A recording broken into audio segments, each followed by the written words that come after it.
So now look, noise of modern life. Thousands of people in Britain and around the world are dying from heart disease triggered by long-term exposure to excessive noise.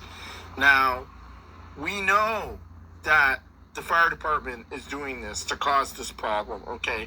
So we are aware that this is what the reason why they're doing this is, okay? Here is another one saying that noise can harm your health even if you sleep through it, okay?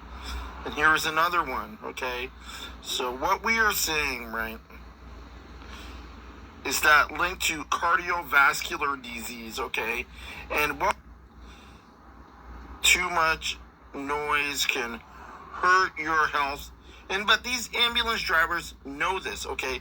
So now that we have admitted that the ambulance and the fire department is trying to kill us, what we are asking is, why can't we sue these people? Because obviously they're doing this to try and kill us, okay? And obviously this is what they're doing, okay?